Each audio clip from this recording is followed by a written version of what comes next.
Welcome to UX Banter Season 6, where we sit down with design leaders to hear their stories, insights, and what drives their passion for creating better user experiences. This season, we are exploring everything from designing with AI in mind to building trust, navigating industry shifts, and staying inspired in a fast moving field. This podcast is presented by Galaxy UX Studio and powered by Galaxy Publics, an Inc. 5000 company. And I'm your host, Dushyant Kanungo. Welcome to the show. Hello, everyone. Welcome to another episode of the UX Banter podcast. As you know, I am your host, Dushyant Kanungo. Our guest is a visionary design leader with over a decade of experience shaping products across SaaS, e-commerce, fintech, and PropTech. She started her career illustrating children's books and building brands, a creative foundation that now fuels her ability to connect product strategy with market needs. Channeling her passion and creatively producing product design, she has created her own products to solve real market problems. With her extensive expertise, she also teaches as a senior UX instructor at the Vancouver Institute of Media Arts. Please welcome UX design architect at McAfee, Aysha Samrin. Welcome to the Thanks, show. Christian. Thanks for the really great introduction. Thank you. Super excited to be here and have a chat. Yeah. All right. So we are also excited to have you on our show. And with the wide array of experience that you have, let us begin by understanding your journey, where you were born, where you studied, what you studied, and how you got where you are. Sure. So I was born in India, but I think when I was about 3 months, like my parents were already in Abu Dhabi. So, but I was born in India, and then we moved. My mom took me when I was 3 months back to Abu Dhabi. I grew up there, so I did all of my schooling there. When I was about 17 and I finished school, I moved to Coimbatore for a couple of years. So I started a program in Foundation in Art and Design. So I did that for a couple of years, and then I decided to move to the UK to pursue illustration. So my family, everyone's an engineer or they're like doctors, and they're all from those kinds of fields. So when I was in school, and I said I wanted to do art and design, nobody really knew exactly what the process, what should I study, like what in art and design, what is the degree called? Like no one knew anything about that. So I had to figure out a lot of it on my own. And the 2 years that I spent in Coimbatore gave me a good foundation to understand what I liked. So there was a time when I used to say I want to do fashion design. And then I said, oh, I actually want to do animation. And then I realized, oh, I want to do graphic design. But that 2 years in India, like after when I finished my school and went back, and I had access to all of these different things that I was talking about. And I finally realized that I actually really enjoyed and wanted to do illustration. Like that was what I was naming as all of these different things. So once I realized that, yeah. Here's a question in the middle. I generally don't ask this, but and most of the global audience may not understand the context of it. Coming from a very academic South Indian family, that's one thing that people may not understand the pressure and the expectations. This is your high-end South Asian or East Asian thing Yeah. that remains across the board, similar. How difficult was it for that switch to happen? How many Oh, times were you counseled that, "Nahi beta, don't do that"? The- yeah. No, um, absolutely. Like such a spot on question. In my school, we had science with computer science, science with biology, and then commerce with math and commerce with IT, I think. We didn't even have an art stream. Like we used to a few years before I started my 10th and 12th. But by the time I came to it, they actually removed those streams because like no students are actually even, there's very less number of students taking those subjects. So I didn't even have the option of taking that. So I said I'll take commerce because it doesn't matter what I pick in 10th and 12th if I want to go into art and design. So my parents said, no, you should take science because that gives you more options. And they just kept saying, like, I was a good academic student. So I scored well above 95% in my 10th and in my 12th as well. So it wasn't like I wasn't eligible to take science. I just didn't want to. I'm like, why? I don't want to. Why would I? But they kept saying you'll have options. So I'm like, fine, might as well. So I ended up doing science with computer science. And then they kept saying, if you want to draw, like, why don't you take architecture? Like, they kept saying this over and over again. That's And I exactly said, the question. How, how different these contexts are if people don't understand. Okay, so then what happened? I think there's an entrance exam you write for architecture schools, right? I refused to write that. I'm like, I'm not, because if I end up scoring well, you will all just push me towards that. So I refused to write that entrance. I did write an entrance exam for NIFT Bangalore, I think, because started a visual communication program just when I was looking for options. So I did write that. I didn't get into NIFT. I wrote an entrance for NID as well. I didn't get into NID too. So I ended up going to Coimbatore. They had DJ Academy of Design in Coimbatore. So I ended up writing my entrance for that, and I did get in there. So that's where I went for 2 years. So I did my foundation in communication design, I believe they called it, for 2 years. And that's where I think for the first time I was exposed to everything from graphic design, illustration. We did like sound design, we did like what they would do with like movies, cinema design, all of that. So I'm like, okay, I actually like, and what I've always wanted to do was illustration. Like, I just didn't know that's what it was called, and I called it so many different things, and there was nobody to tell me that no, actually what you're looking for is this. Once I figured that out, that's when I started looking at programs outside of India. I found a really good program in the UK in Southampton. It was a bachelor's honors degree in illustration. So Oh, I moved. nice. Yeah, I moved to Southampton to do that degree. So even that. So my parents. One of the reasons why when I finished school, I didn't directly consider going out of India, or I mean, like, we were already in Abu Dhabi, but in India we have a lot of family. So why I didn't even consider it is because my parents they weren't very excited to send me to a country where there were no family and something somewhere so far away. So I ended up like, okay, yeah, as long as I don't have to do architecture or You didn't engineering, go? it's fine. It's still a design option. Sorry? You didn't go to Southampton? No, I was in 2 years for Coimbatore because at that time I think their preference was that I stay closer to India, where we have relatives, where There's people can. opportunity, isn't it? Yeah. Because I have an older brother and he didn't study abroad as well. So he studied in India, he studied in NIT. Yeah, but he wanted to. So that was there. So once I realized illustration, and at that time, there weren't any dedicated illustration programs in India. Even DJ Academy of Design didn't have a dedicated illustration program. So I moved to the UK. I said I'm leaving. I actually applied. I secured my admission. I finished everything, and that's when I told my parents. I'm like, oh, by the way, I got into XYZ college for a program illustration, and I'm going. I just kept saying I'm going without listening to anything they were saying, and this was a very big deal at the time because the program Always. that I was doing in Coimbatore, it wasn't actually a 2 year program. It started off as a foundation, which then moves into a 4 year program. So I was discontinuing a program and I was saying I'll start from scratch somewhere else abroad. So in my family, like, discontinuing a program is a big deal. So I did. I'm like, I'm going. I'm not finishing 4 years here, and then realizing I should have moved earlier. So I did actually discontinue it. I packed up all my things. I'm like, yeah, I'm finishing all of my accounts in the hostel. And I came back to Abu Dhabi, applied for my student visa, and I moved to the UK. So that's where I did my bachelor's in illustration. It's an excellent program, University, Southampton Solent University. I did everything from screen printing. We used to do like typography in the press, all hand and illustrations, a lot of things that we explored. And I really enjoyed it. We did a lot of children's picture books. During that time, the university had a lot of programs for students to kind of explore entrepreneurship. So I released children's books, which we launched in the I forget, like, Southampton Council with the mayor of Southampton. So it was a lot of fun, a lot huge learning experience. So this was 3 years in How did Southampton. Canada happen then? Oh, I'll come to that. So this was 3 years in Southampton. Once I graduated, I found a job even before I finished my program. So I moved to Bournemouth, which is about an hour and a half from Southampton, and I Huh? was working there for a few years. I was doing a lot of e-commerce design there. I was doing a lot of illustration work as well. It was a small startup, and they were doing like custom printed T-shirts. I also did my master's when I was in Bournemouth, so I was studying part time when I was working.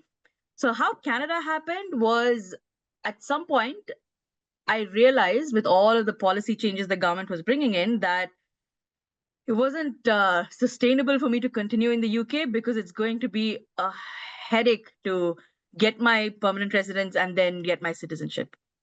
Yeah, sorry. I'm going to reassess or sorry, reassert what you just said. I did my degree from Bristol, and just because of this whole visa thing, I decided that I'm not going to do anything which is unethical or which wasn't something that is my cup of tea, and I decided it's better to return.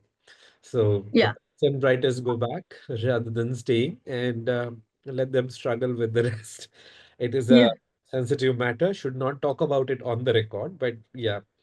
So I completely understand about the decision choices, but then here comes the core point of understanding that formal design education, it matters, and many a times you don't realize at that time that how it is going to turn out in the long form career, but it holds that value that if you're oh, not absolutely. in the second year of engineering, you don't like coding, quit then. Don't wait for 4 years and then think about that I will switch the stream or I Yeah, become a UX designer. If you're not happy in the second year, just don't do it. Later on, absolutely. you come up to the interview and say, I did engineering, then I decided that I would do masters, then I didn't realize that I don't like coding, and the other thing is not my cup of tea. So I said I want to be a UX person because some ex and ex cousin told me it is also a stream that you can do something. I said, Yeah, not gonna happen, man. If you are targeting for a career, prepare it very earlier on. And I yeah, think more people are getting the value, understanding the value of where it could take you. All right. So then what? absolutely. Yeah, so I think once because I was on a work visa at that point. I already switched from student visa to work visa. So, and I was working for about 2.5, 3 years at that point. And I'm like, because I think UK has this rule where 5 years of work visa and then you have to switch to PR. And to be able to do that, you need to have a certain salary, which is, I think, fairly easy to get in London or like one of the big cities. But I was in Bournemouth and it was going to be a nightmare to, with my current company, to get to that salary level. And I was With, applying with, to London. Yeah. I was working at ITC, and I was at Milton Keynes, which is 25 Okay. kilometers, I think 25 minutes from London. And at that time, we were working with biggest of the agencies in the city of London. Gave Yeah. great exposure, but then once that thing ended, it was not something that, I was willing to pursue even further on that. But Yeah. yeah, it's where things are. Okay, Yeah. so coming to a question that I want to go into here, there are two things that I want to ask. First thing is, what is prop tech? PropTech. Okay. So PropTech is property technology. So, for example, one of the PropTech companies that I worked with is Perch, where they use tech to make applications for mortgages easier. So, managing mortgages and all of that easier. Okay, and I sound like stupid now because I thought prop tech was, the movie props and then technology behind. Oh, no, no, no, no. It's PropTech is just short for property technology. Yeah.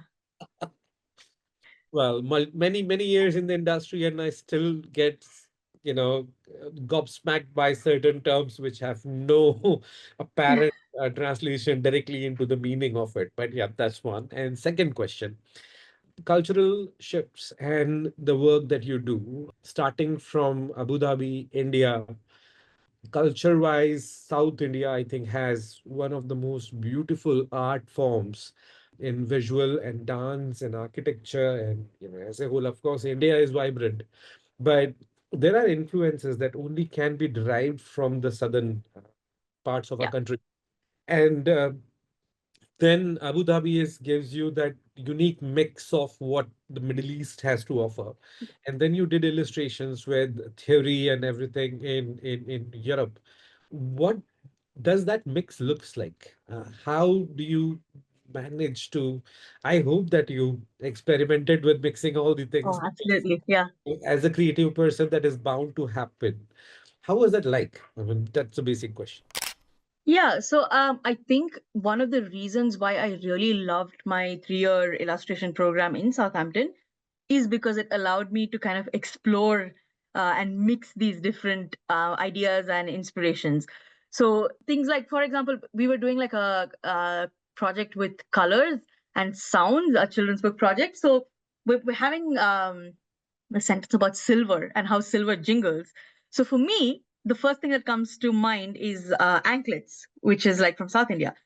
Similarly, when we're talking about certain kinds of patterns, I'm always inspired by Arabic, like mosque architecture, which I've seen in Abu Dhabi. So those kind of like Turkish tessellating patterns and things like that.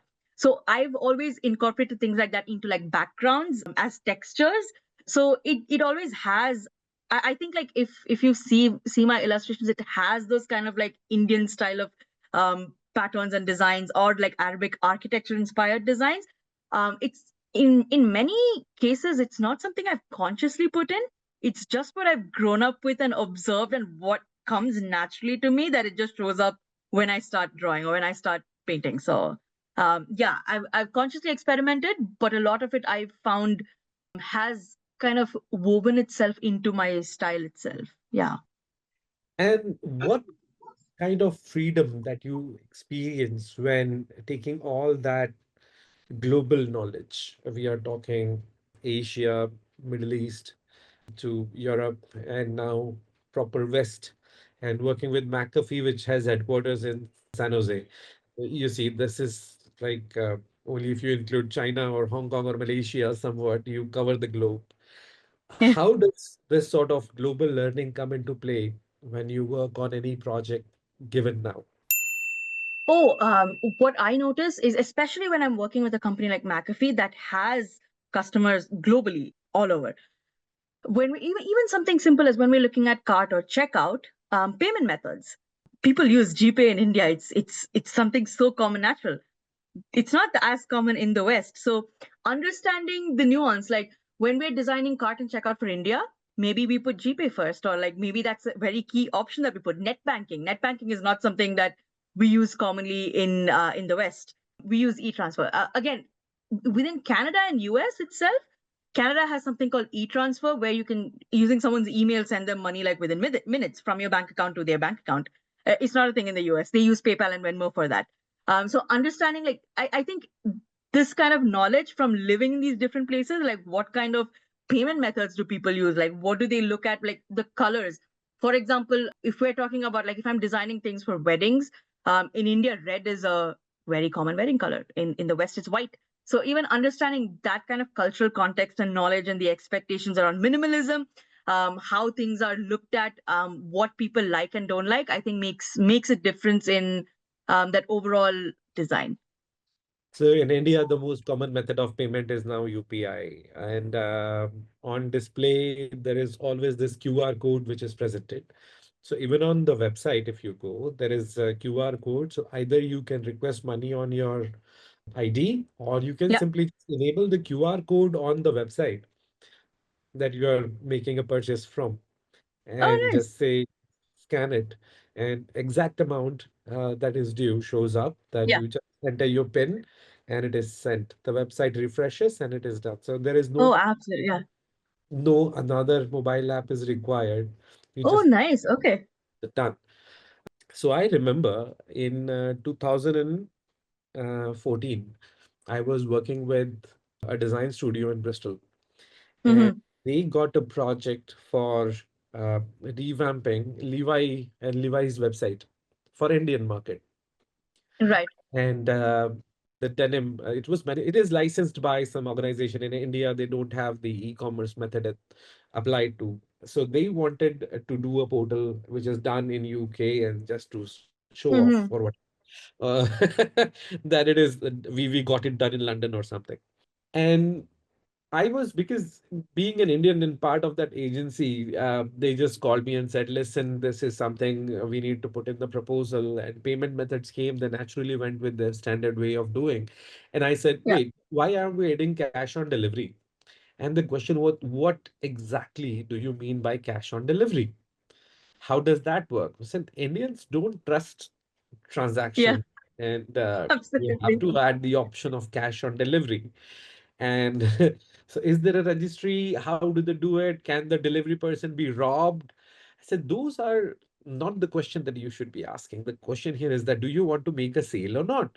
They will open the parcel, they'll check the goods. If they find it according to what they have asked for the measurements, then they'll Yeah. pay. There is a physical transaction which is involved, and it is a process they've been using it for last 10 years at that Yeah. time. And in 2004, 5, Rediff started, and I was the first people to actually order online. And people were you used to ask me that, hey, nice shirt. Where did you get it? And I said, I got it from Rediff. And they said, do they really send these? When you do you actually get it? Do you receive it? I say, yes, I got it. And then I paid. And that's how, because you do it, then your trust builds up and then you're Yeah. coming Yeah. back to the mode. So that was an evolving market. Now it is all about e-commerce. But yeah, that's where the stories go, that how the technology and UX is evolving. All Yeah. right. I have asked enough questions. Let me talk about you. Okay. Coffee or tea? Neither. Water. Huh? No Yeah. No, I don't. I don't drink coffee or coming tea. from. Even juice is like, but water, yes, always water. Okay, so this is not acceptable. A Tamil person living at the foothills of Nilgiri's tea gardens and Yeah. not doing either coffee or rejecting So no, tea. it's So that's never like everyone in my family drinks coffee and tea. I just never picked up on the habit. I don't know. Now I think it's come to the point where right now it's an acquired taste, and I don't plan on acquiring it. okay, sunrise or sunsets? It sunset. Sunset. Your favorite Sunset. go-to YouTube channel? Favorite go to YouTube channel. There's a recent Webflow channel that I'm in, Flux Academy. Yeah. Like I've been looking at it a lot for the past like month or so. So yeah, books or movies? movies. Movies. Okay, so Movies. I will ask you for a book recommendation, which may not be fan of, a design book that you can recommend. Oh, I actually recommend this book to all my students. Don't Make Me Think, Steve Krug. It's a I think classic, isn't it? it's a That's classic. Yes, because my students they come from various backgrounds, and I think this is one of those books that's very easy to read, like easy to understand. So this is one recommendation, and the other one that I do make is the Design of Everyday Things, Don Norman. Again, like it just goes beyond UX, everything from like doors to your apps, how what it is to think for the user. So yeah, these two so definitely. these are the holy bibles of our industry. Yeah. And can you recommend something from your design days, something about illustration and that era? We had like a full library of books in our studio, but nothing specific. I was so a lot of the references I drew from was from my head of department. He was his name was Johnny Hanna, and he was an illustrator himself. A lot of the work that he did, I think I found very inspiring. So that was always my go-to, specifically his feedback. I just used to go to him directly for feedback. But in terms of specific books, nothing that comes to mind right now. Because with my teaching, these are two books that I always recommend, Of course. which I found super useful for students as well. Like I always get good feedback from students on like how useful these books were, So and I've these just kept books are, these. yeah, Yeah, these are always evergreen classics. Okay, so the movie that you recommend. movies. Oh, I've always been a fan of Hitchcock movies, like old Hitchcock movies. Dial M for Murder has always been like a favorite classic of mine. I feel like there's more popular Hitchcock movies, Vertigo and all of that, but I feel like Dial M for Murder is a very underrated movie. Hitchcock's like I've never It's heard so people. underrated. Yeah, I've never heard a lot of people talk about it. The first time I saw it, I loved it. I was mind blown. Apart from that, a lot of recent I watch a lot of Tamil cinema as well. A lot of recent Tamil movies have been catching my eye. I watched 3 BHK recently, like very story based. Even oh my god, what was that movie that I watched recently? The one where they come from Sri Lanka as refugees. Forgot the name of Ah, the movie oh, with Simran and Sasi Kumar. Yeah, that was so- such an amazing movie. I forget the name. I don't know. I'm not getting the name as well. Maybe I should Google it now. yeah, it's a good film. It's a funny, hilarious, feel good movie that you watch. Uh, Yeah. Yeah, it was. There's we talking about the common film, but we both can't remember the Yeah, name. But yeah, so generally in India now we are watching Tourist Family. That's what it's called. Previous Family Yeah, as the regional cinema evolves over OTT. Everything is dubbed, so yeah. there are no boundaries as to what content Oh, is absolutely, yes. Yeah. observed, digested. All right, coming back. So what is it that you're working now? Oh, right now, like I said, I had a baby a few months ago, so Congrats. um, taking care of the baby is it's a job on its own. But apart from that, I am back at work as well. So I'm working on at McAfee, working on some of the post-purchase flows right now. So that's been exciting. We're trying to work on that, improve that. We've been looking at a lot of like competitor examples and testing a lot of things, speaking to real customers. So that's been exciting. Apart from that, I'm also doing a part-time PhD. So working on my research on that, putting together my write-ups, figuring out what direction I want to go there. So that takes up some more time. Apart from that, I've been exploring a lot of AI tools, something I've been wanting to do for a while. Didn't get the time or the chance to. But then I started on my mat leave. I started exploring these tools during my mat leave, and I wanted to see can you actually build something with it that would replace designers as we know, like can it build does it have the capability to build something like that. So I've been wanting to experiment and explore with that kind of thought for a while. So they started on that, and yeah, so that's something I've been working on as well on the side. I want to see how prompts work and things like that. So the question comes to beg here is that McAfee being one of the largest organizations in the world with a market cap that crosses, I think, $2.9 billion. That's by and around it. And it's one of the big companies that even I had a opportunity and chance in my career to work for.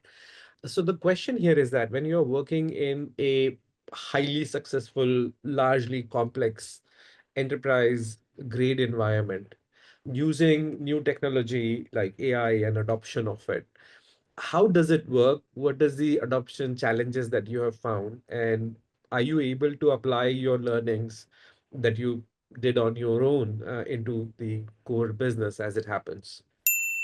I've seen AI being experimented with across like marketing as well as product.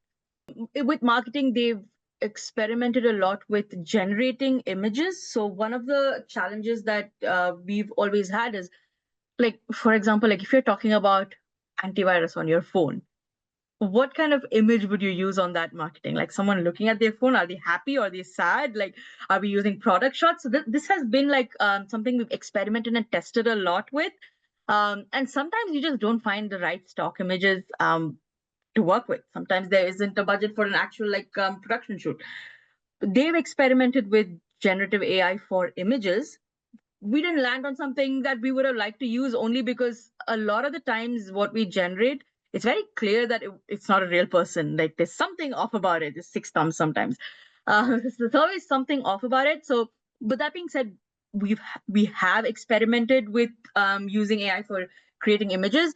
Another place I've seen AI heavily used across the company is placeholder copy.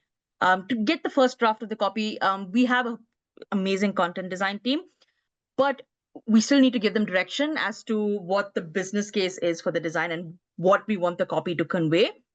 So having that kind of placeholder, like this is the kind of vibe that we're going for, or this is what we want the messaging to say, that always helps than putting lorem ipsum text. Even with like stakeholder reviewing stuff with stakeholders, instead of having lorem ipsum text, when we have actual placeholder copy, it's easier to present, it's easier for everyone to get on the same page quicker. So we've used AI as a tool to kind of like another tool to help with our workflows, to move things faster, to make things clearer. And I think for the most part it's worked and it's helped quite a bit. Personal explorations of AI, yeah, I've been playing around with a lot of the That's AI a different tools. ball game that keeps you up at night. Yeah, Like this is yeah, 2 p.m. I exactly. realize that I need to go to bed now. But Yeah. what about the education sector? Because academia, even though we talk a lot, I No, I haven't done thoughts go on to that. the university, it is very discouraged, and you are there to learn, to do things on your own. Because before you rely on something that can generate for you, In our times, even using a Visivig editor was a big no-no, that you type Yeah. code, you don't rely on the visual cues, and that's how you learn. And now, because everything is just fed in, how is the academia competing with the generative contents? This is actually a really good question. So, different, what I've seen from my teaching experience, different universities, different colleges have their own policies on how it can be used. So, with the specific courses that I'm teaching, I'm encouraging students to learn how to use AI because you need to learn how to use it. If you as a designer don't know how AI works or how you can best leverage it, AI isn't going to replace you, but another designer who knows how to use it is going to replace you very, very easily. So for me, it's very important that students learn how to use AI. They learn how to prompt. So I think like a good example is before all of this AI stuff was there. I used to say like you need to know how to search on Google. Like you need to learn how to do a good Google search. Instead of asking like stupid questions, learn how to do a good Google search. And every time I said that, like some people used to find it very funny. Like, what's the big like searching on Google is not a skill, and yet you're not able to do it. Learn how to search on Google. Learn how to find the answers that you need. And I think with AI, it's the same. Learn how to prompt, learn how to ask it the right questions to get the answers that you need. And I think that's a skill that needs to be taught. So Galaxy UX Studio, we are part of Galaxy Weblinks, and our founder, Mr. Damani, Mr. Anand Damani, he started the company 25 years ago in the year 2000. And only 4 days ago that he told me that the only skill I had was how to Google. So any person in the development team, if they ever got stuck on a problem, I would sit with them and I do Google and I just find the things and I just tell them that try this out. And every Yeah, single time they were able to. So they say that if you have that skill to Google, then the skill is transferable to what you're doing with AI. It's just that absolutely. I think the curiosity is the key skill here. It's nothing else but just the word curiosity. That Yeah, how curious are you about anything or the information, or what is information seeking behavior that you can develop is the key, isn't it? absolutely.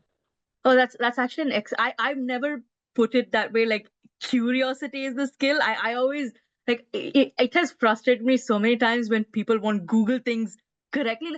Like they'll Google and they'll be like, Google didn't give me the answer. I'm like, what do you mean it didn't give you the answer? Like it can never not give you the answer. It'll give you something to work off of. It's just that you're not asking it the right question. And I've seen the same thing being applied to AI tools. Ask it, give it the right prompt. It might not give you the right answer, but it'll give you something to work with. It'll give you something to think about, to spark that kind of like thought process or something in your imagination that will help. So in academia, coming to your question, that's how I like to teach AI as is. Like I'll give students assignments. I'll let them know like you can use AI. Tell me how you used it. That's what I want to know. Like, what did you ask? What did it tell you? How did you incorporate it in your work? It's fine. You can use AI as much as you want. What I want to see and understand is how are you using AI and how is it helping you? Is it helping you finish your work faster, better? What parts of it was AI? Like, did you put this entire deck together on AI and then you're presenting it? I just want to know how you're using it and how effectively you're using it. And I always have a small part of the grade for that. Just reference it, and that would be Yeah, it. reference it. One Yes. thing, one thing that I have recently learned, which is about using cascading effects in design, which means that you are prompting at one tool, say maybe Gemini, and asking it that this is my problem, can you write me a prompt? And it will give you a prompt. Then you take that prompt to Claude and say, Yeah. this is I've my done that. but this is my outcome. Can you please enhance it so that it Yeah. gets better? And then Claude gives you even longer. Then I put Yeah. that into GPT or my Copilot Yeah. with long prompt, and it is uses things that in the Yeah. first instance I might not have typed. So if you don't know how to prompt, ask AI to write Ask it you to a help you prompt. prompt. Yeah, exactly. Yeah, but If that's the you thing. don't Like write, then you can read. knowing that. Yeah, Then you can read that what the response is. yeah, Is that the right question or line of thought? Otherwise, you can correct it. yeah. Absolutely. 100%. What you said exactly. Like if you don't know how to prompt, use AI to help you prompt. So, but again, understanding that AI is capable of doing that. That also makes a difference. And it, like I said, my students come from so many different backgrounds. A lot of them don't come from tech. I feel like when I say tech backgrounds, it doesn't have to be like you're super fluent in technology and you work for SaaS companies. Like even using technology, like some of them would have been in like social work for all their years, and they've decided that they want to pivot and they want to like explore a more a career in tech, and they've come and joined a UX program. So they're not using ChatGPT or Gemini or whatever in their day to day lives. So teaching them how to use that, encouraging them to use that more in their work, I think that's been great. Think there's this behavior of some students actually showing off what they have learned, and that works in big time if you put them in a collaborative mode. Yeah. Um, that is where you are bound to get some surprises as what happens. Okay, so now a question that I you just answered part of it, but what advice would you give to young professionals who are just starting out the career, not the students? I mean, people who are new to the industry and they're wondering Yeah. where to go. This is a tough time in the industry for the newcomers. So, what would be your suggestion? I think focusing on the craft, polishing your craft abilities, look at references, look at what other brands are doing, look at how you can improve your thinking itself. And if you're just going to be doing mediocre pixel pushing on Figma, AI will replace you. So you need to be able to do something mind bending. So, focusing on the craft, focusing on your imagination, focusing on the possibilities that you can bring to design with the tools available. For example, I think Webflow is something I've been experimenting with recently. The level of animations you can do on a Webflow website, great thing to leverage, great thing to leverage and bring to your work. You don't have to know animation, you don't have to know code to be able to do that now. So learning things like that, learning tools that can improve your workflow, improve your craft, I think that's going to be crucial for any young designer now. Collaboration, communication, learning how to talk, present your designs, a lot of it is going to come down to getting buy-in, getting alignment. I think once you get to the big companies, design is a part of your job as a designer. A lot of it is getting everyone on the same page, getting to those deadlines, and working with people. So that skill becomes crucial, especially as you move into more leadership or strategy roles. Getting that alignment, rationalizing your work. Why did you make the choices that you make? Why is that helping? Taking the research and taking insights from that and applying it to your work, and then communicating that to stakeholders. All of that is going to be quite important skills for young designers to learn. Absolutely. And with that, I thank you very much for joining our show today. I think it was an amazing conversation. We had banter, we learned about new ideas and the processes of thought. And I thank you once again for joining us. Thanks so much. It was really great talking to you, and really great talking about these different things. Yeah, super excited to see this go live. Thank you for having me. You're welcome. And with that, this was the end of our episode for today. And stay tuned. We'll be coming in with more guests, more insights, more journeys, and more banter on this podcast. So don't forget to share, follow, like, subscribe, and do whatever you do with social media. And see you next week.